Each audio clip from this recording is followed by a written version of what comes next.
L'utilisation du portable est devenue une habitude pour la plupart des gens. On y passe beaucoup de temps et puisque c'est mobile, on peut l'utiliser un peu partout.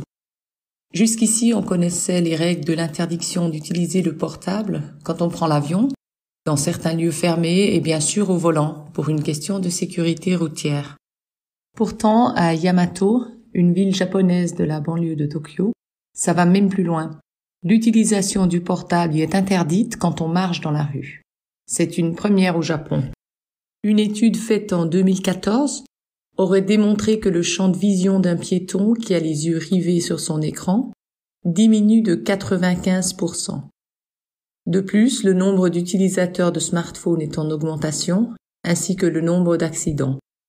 C'est pourquoi les autorités de Yamato ont mené une enquête et ils ont constaté que sur 6000 piétons observés, 12% utilisaient leur mobile en marchant. C'est donc par prudence et pour diminuer le nombre d'accidents qu'un décret est entré en vigueur en juillet 2020. Aucune sanction n'est prévue en cas de non-respect du règlement, mais les autorités espèrent que la population prendra conscience des dangers grâce à cette nouvelle mesure.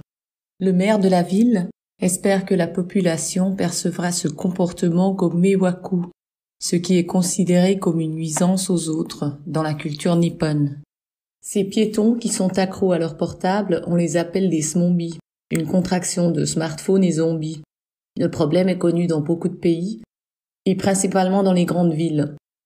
Beaucoup s'accordent sur le fait que coller des amendes serait compliqué et que la prévention reste le meilleur moyen pour sensibiliser la population.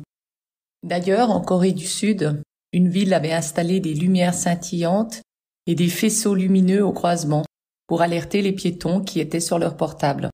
Et une ville en Chine a mis en place une voie de 30 mètres sur les trottoirs pour les utilisateurs de smartphones. Quant aux habitants de Yamato, ils ne partagent pas tous le même avis sur la question. Certains approuvent le décret, d'autres trouvent que c'est une question de savoir-vivre et que chacun devrait être libre de décider de l'utilisation du portable, est-ce qu'elle est adéquate ou pas. Et vous, qu'en pensez-vous? Imaginez que cette même règle entre en vigueur dans votre ville. Est-ce que vous y seriez favorable ou pas?